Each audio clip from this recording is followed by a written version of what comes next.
Hi everyone and welcome back to Edge-CGI. My name is Eugene, and in this tutorial we're going back to Cinema 4D and we're going to be creating this sort of outgrowth effect with the tracing particles. This tutorial is about how to use particles that are built in Cinema 4D, just standard particles, and how to influence them with both dynamics and directly. And we'll see how mograph sort of how it interacts with particles and what we can use from mograph to influence the behavior of the particles. If you happen to have X particles, you can recreate this effect as well, obviously, and the workflow will be a little bit straightforward in there. But this is about how to create something like this with no additional uh, external plugins, with just what Cinema 4D has to offer out of the box. Um, all right, so let's go. All right, so at its core, the effect itself is fairly simple. What we need is we need a particle emitter. Let's rotate it here 90 degrees. And we need a particle geometry that we're going to be generating. I'll grab a sphere here. Let's make it smaller. Let's give it like a 5 centimeter radius. And then we'll need to trace those particles with tracer. So basically that's all we need. So let's first give ourselves a little bit more time here with 300 frames and set stop emission at emitter object at 280 frame.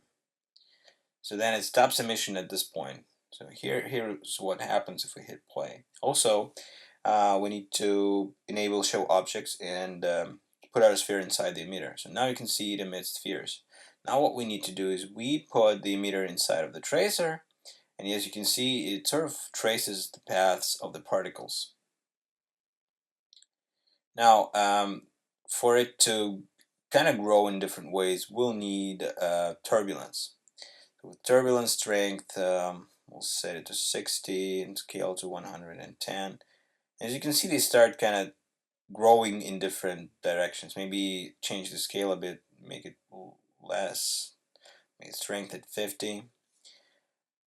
Alright, so as you can see, it sort of like looks like some kind of weird weed growing in different directions. So let's crank up particle count here.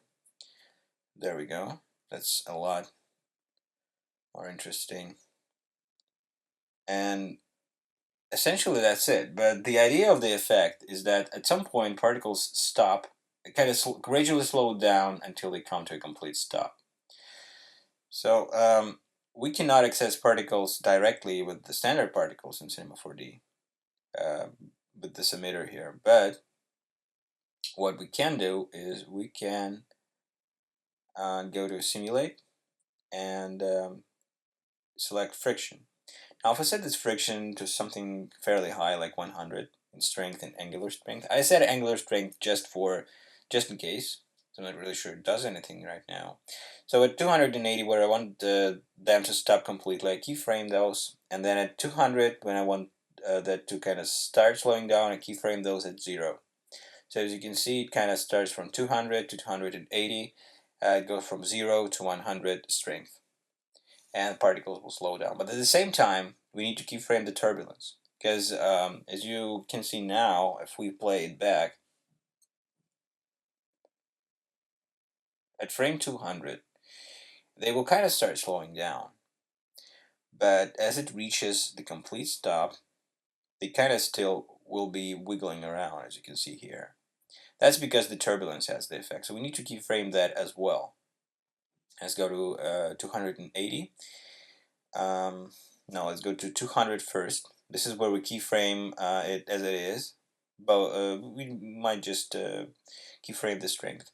And at 280, we make the strength 0 and then keyframe that. So now it will gradually, the effect of the turbulence will kind of gradually drop down as the friction gains its strength.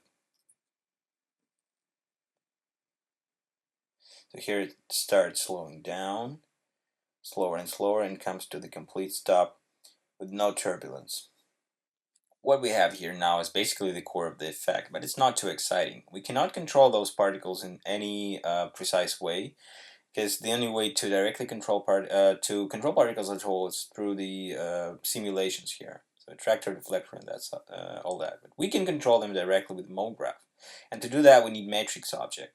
Now matrix object, what it does, it sort of like works like a clone, but it can project its little like cloning data onto the emitter. We can also alternatively use cloner object, but with matrix, Cinema 4D sort of sees it as a whole object where the cloner is just the sum of its parts. So cloner as well allows us to project the clone data onto the particles, and we can use all the mograph effectors, apply them to the clone. But with matrix, apart from the effectors, we can also use these modifiers like bend or twist. So for example, if I apply bend here to the cloner, let's give it some geometry here first to demonstrate. So this sphere, if I child it to the cloner and set it to object, and as a source object I'll select the emitter, as you can see the spheres are now where the particles used to be. So if we play it, they are in the exact same spots where the particles are. And I can use vectors, but I cannot use, for example, twist. So if I apply it, it just does this weird thing. If I now apply it to the matrix, so it just matrix works the same way as a cloner does. So I just select it to object, and the object source is the emitter. And as you can see, we now have these boxes here, but they're not renderable. What we see here is the particle geometry. Okay, so now if I render, you can see there's nothing. There's this little sphere, our little sphere that we've created in the beginning. So matrix is a little bit different. So it works as cloner, but it only stores the data. But we can use modifiers with this, like this bend. So I've given it a little bit angle mode to unlimited. And as you can see, those particles are now twisting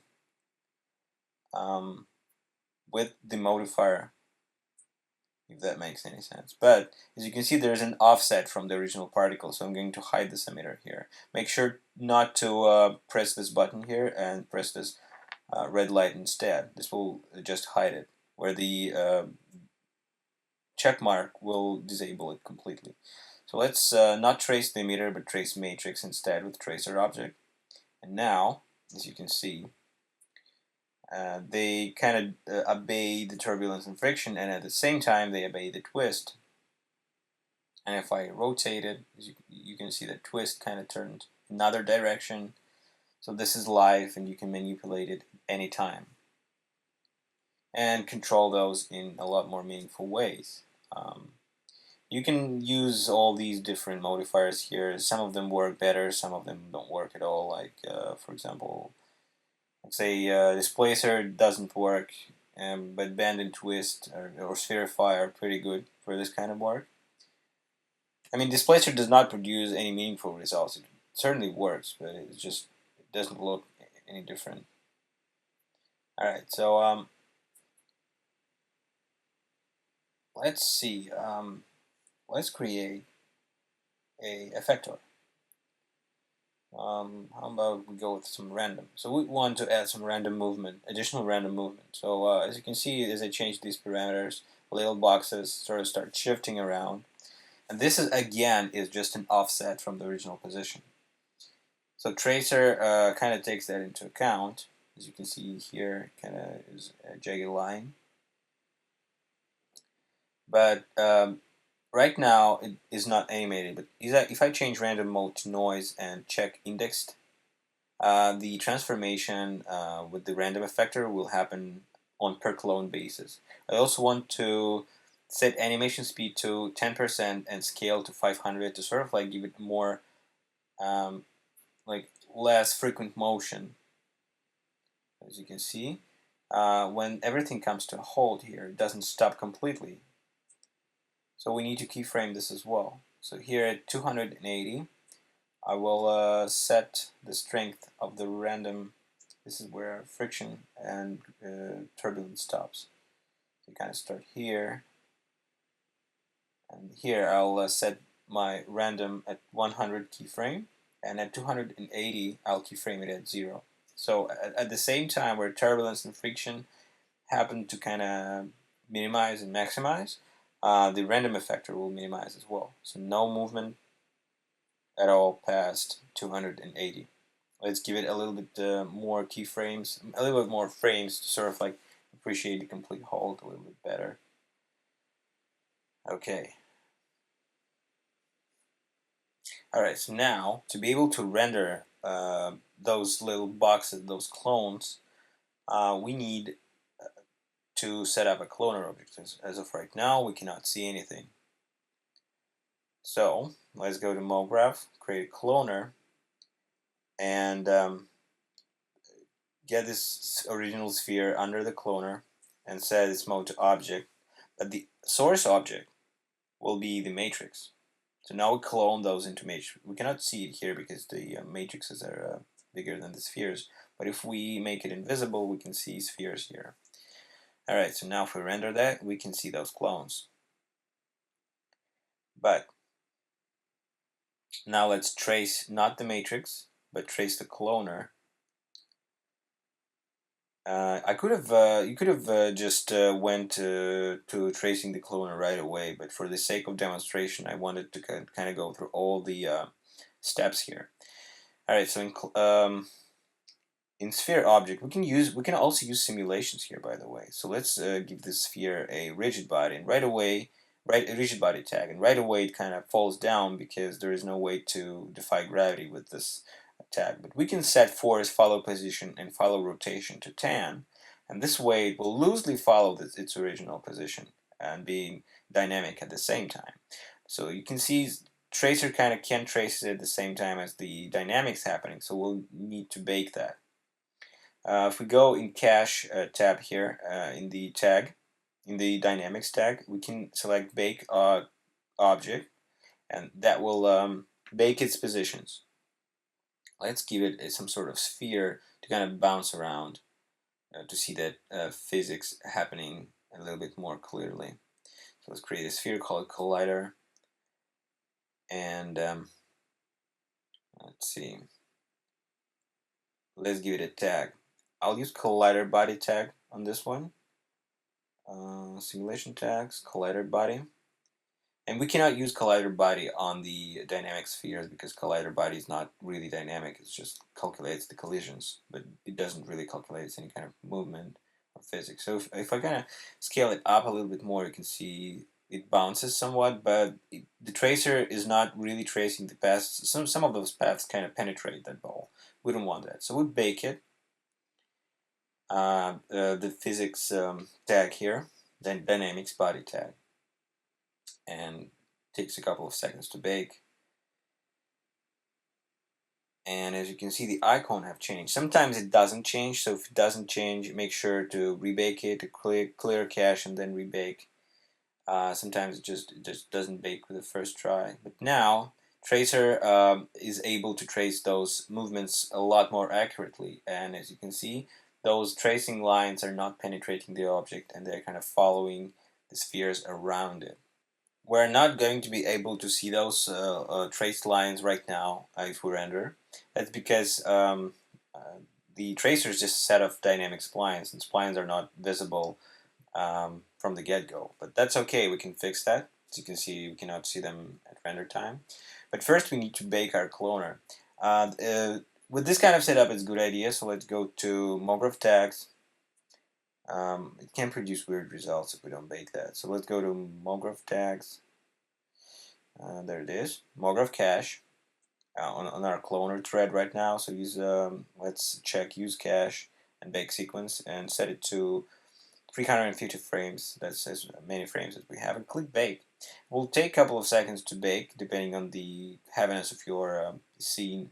It's not always necessary to bake this kind of stuff, but with this sort of setup, it sometimes produces jagged lines at the origin of the particles, and we don't want that. Alright, so let's test it. And it seems like we have a set of conflicting bakes here. Let's clear out cache here and clear dynamic cache as well. And first rebake mograph cache, and then rebake the dynamic cache. It seems like they're conflicting and we're having particles already emitted at the first frame, and we don't want that. So let's first bake this. Okay, so it's red. So it's green, excuse me. So here we are. Let's test it here a bit. Okay, so now let's bake the dynamics cache here. So they sort of kind of go in sequence. First, all the mograph motion is happening, and then we kind of apply dynamics on top of that. Now we don't have any weird first frames. They grow as we would expect them to. Nothing is penetrating anything else. So it kind of looks pretty good. Alright, let's create material here. Let's go with new material. We're going to be making the sphere chromy. Let's go with reflection first. Let's remove the full specular and just add GGX. I'm going to just put roughness a little bit higher and just lower down the reflection strength, but I'm not going to even mess with the Fresnel because I want it to be chromy. Just checking if the brightness does anything. So I'll assign it here. Let me just rename it real quick to keep track of everything. Call this collider sphere. Alright, so I want this to be chromy and somewhat reflective so it will be able to see all the glowy objects that are being emitted here. So let's create a glowy object material itself. We'll need alpha channel here, so let's create a Fresnel here in texture, in alpha texture. Now in Fresnel itself, I want to invert these knots and kind of play with them a bit, but as you can see, it kind of creates this freezy outline. So the way it kind of works, everything that is facing to the camera is 100%, and everything that is not is kind of fading away. So let's assign it to the sphere and just test it out real quick.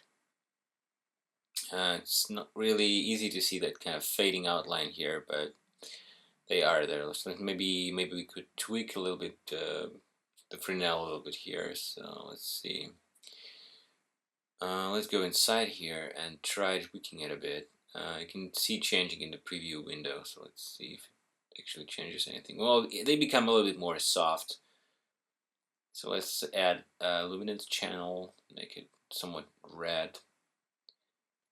Okay, so let's see. That looks interesting. Let's make it a little bit more orange.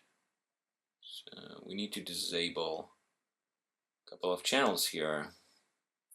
Let's see. I'm not going to be using any glow on that, but I want to disable color channel, and I guess, I mean, reflectance kind of looks interesting here. But I guess I'm going to disable that as well. So now we have this pure glowy balls. And let's create the material for the threads themselves. So okay, so first we're going to tracer and change type from linear to cubic, and from intermediate points we'll set to adaptive and angle to something fairly low, like 5%. That will make those lines a lot more soft, because well, linear basically is just like linear interpolation. It connects two lines. Two points, excuse me. So let's create hair material and assign it to tracer, and if we render that, you can see that now we can see those lines, but they sort of look ugly right now. So let's change the material parameters. Let's start with color. So this is root, and this is the origin of their growth. I want to make it something like orange, maybe, sort of like fiery, kind of like gradient here, so the root will be orange and the tip will be red. Now with thickness, I want the root to be somewhat around 4 and tip. I'm just going to use this curve slider here and make them fade away at the tip. So they kind of drag behind, like they're dragging behind the growing particles. Maybe kind of try something like this here, this sort of line, maybe they're let's see what we have here. We cannot make them glow. There is no way to make them glow. There is like backlit color, and we can copy this channel to the backlit color. It's not going to be adding too much luminance here. Just make it look a little bit more luminant. As you can see, this is what we sort of have now. Let's add area light here. and just rotate it a bit. Just to have some lighting apart from the default camera light here. It's just like make it more three-dimensional. Kind of scale it up just a bit. Set enable shadows for the light. I set those to area, and this is what we have now. It's a lot more realistic and sort of like convincing. And this is seen as pretty abstract, but the geometry is being rendered a little bit more realistic now. Alright, so let's play the animation to see another phase. Let's test it out here. Alright, that looks pretty interesting to me. And we can see some nice reflections in the ball, apart from it being just a bouncing kind of thing. So let's create a camera and add a target tag here. It's in Cinema 4D tags somewhere. Where is it? There it is. Target. Oops, that's weird. Two cameras. Okay, so we move target here to the camera itself, and then select the target object in the target tag. Kaleidosphere is going to be the target object. Okay, let's keyframe that camera real quick here. Just set it to look at the sphere here. Go into coordinates and keyframe those guys. Let's keyframe that all. Let's add animation, right click, add keyframe. Let's add another keyframe here. Let's rotate it like this so we would be able to see from different angles. So we can kind of have a fly around. Add another keyframe to everything here. And let's create an in-between because it kind of zooms in too much here. So let's create an in-between here. So let's keyframe that as well. Alright, so now we have this kind of movement here. Sort of like fly by. Let's test render that. Alright, that looks pretty cool. And let's check our camera movement.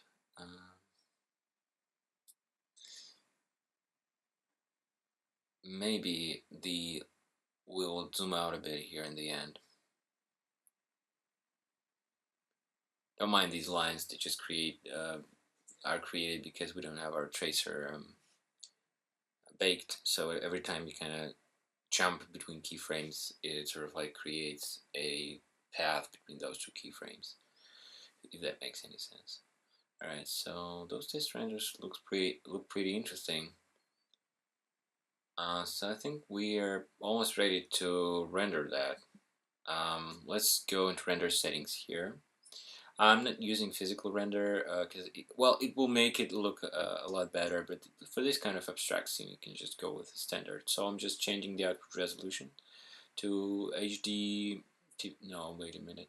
Yeah, HD TV. Set frame rate to the same frame rate that your scene has. That's important, and set it to all frames. And then as output format, I'll select QuickTime with animation codec, which is good for creating non-compressed images. I'm not using any alpha channel here. Let's specify the output file, call it growth. And let's see, I'm not using global illumination as well because global illumination will just basically produce, with standard render it doesn't really make too much difference, but it can bloat up your render times. So for this scene, I'm not even going to be using that. So I did some tests prior to recording this, and I realized that it's not adding much. You can go with physical if you want, but it sort of doesn't work with this for me. I mean, resource-wise, it's at least it seems to me that it's easier to use standard renderer. Here is our rendering output. I must admit, as soon as it started, I stopped it and went back and added another light, so it would sort of like light the part of the sphere that is facing the camera, because on the first go it was a little bit too dark, so it's just an additional light source and nothing else. It kind of looks a little bit too bleak right now, so I want to give it a couple of tweaks inside of After Effects. Inside After Effects, I'm just dragging my output here into the project window. There's my growth, and then I drag it here into the composition, and it creates composition with all the parameters of the original file, frame rate, length, and everything. I want to start with creating new shape layer. and I want to create this sort of like diamond shape with pen tool. This will be sort of like J.J. Abrams-ish lens flare. And on the same layer, I want to create an ellipse tool. Wait a second, just I guess this big. We can tweak that at all times, because at any time, because that is basically vector graphics. So let's find blur effect here, fast blur, and drag it onto the layer and blur everything really hard. Alright, so let's kind of resize that a bit and select the ellipse and resize only that if you select it inside of the layer here. So let's put it here. Let's change the fill color first, so just to match this spot here. Go up to the fill and then use the eyedropper tool from there. And change the blending mode to add. Oops. Okay, we need to drag it, select the layer, and then drag it on here. Now we need to okay, so I want to tweak the opacity of this, so I go to layer transform, opacity, just lower it to maybe 75, something like that. That kind of looks a little bit too bright for me, but it's hard to tell here. So let's position it somewhere here. Now, we need to make sure that this kind of keeps this position, but there's no way I can track that with this sort of input image. So I'm just have to manually track that. So with Y key pressed, I'm putting the anchor point to the center of the layer, and then hit this position keyframe and scrub all the way to the right to see the end of it. So this is where it goes in the end. Now I have to find an in-between here, a couple of in-betweens. So let's see. Let's put it here, and now in between these two keyframes, it sort of maintains its position, more or less. Okay, and let's see. And then we need an in-between here. Just tweak it just a little bit. Alright, so it more or less maintains the position. It's blurred a lot, so if we make a couple of mistakes, it's not going to be too noticeable. So let's rename this to something like Flare 1. And let's duplicate that. Control D or Command D if you're on Mac or on Windows. We'll need to delete these keyframes here because we want different positions. So let's select these keyframes and hit delete on your keyboard. So I move it here a little bit. Want to have a bit of different shape, and I want to keyframe its position again. Basically do the same thing, but it, as you can see, it sort of like goes around the sphere, so we'll need to tweak the opacity as well. So it kind of goes here. Let's check those in-betweens. And this is approximately where it should fade away. Let's see, first we'll need to check its position, if it's where it's supposed to be. Then it kind of fades away here and reappears around here. And then in between here and here. So it's a good way to set, especially if you're doing this kind of work, it's a good idea to kind of think about it as a classical animator of setting in between poses between two keyframes. Now let's do the opacity. So our base opacity is 75, and I move it all the way to the left. And opacity here, where it fades out, I want that to be something really low, and then make it reappear here. C26 should be. So you just copy this keyframe over here. Just Control C, Control V, just plain copying keyframes. It allows you to do that. So here I'm going to just need to check it. I think I made a mistake here. It needs to be 0 here where it fades, and here it needs to be 0 as well where it unfades. And to say that unfades, and here at the end it should be around 26, 27 as it was in the beginning.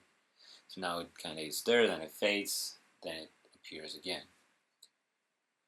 Let's do the same opacity trick with the other one, with the first one. Maybe try and kind of change its shape a little bit. Let's change the ellipse shape. Tweak it here and there. Okay, let's make it smaller because it was kind of too big for me. Basically the same thing. Let's change the opacity a bit and see where it should probably fade a little bit. It doesn't completely disappear, so I'm not going to make it disappear. I'm just going to fade it down a little bit. Here where it kind of being overgrown. So here I'm just going to set it to 20 or even less, 11. So to make it like when it kind of is being overgrown, it appears to be less prominent. Okay, so let's create another duplicate, call this one layer 3, go to transforms and kill all these keyframes, excuse me. And this one is going to be like a recast light from all the orangey bounce light. So I'm going to make the fill match the little bit dots here, and let's see where it should be. I'm not even sure I need to keyframe those things. It's sort of like basically stays around the same position. Well, let's keyframe that nevertheless, just a bit, like from here to here. See if we might need it some betweens here. Maybe make it a bit wider. Let's see, sort of like stays where it's supposed to be. Maybe a little bit of in between here.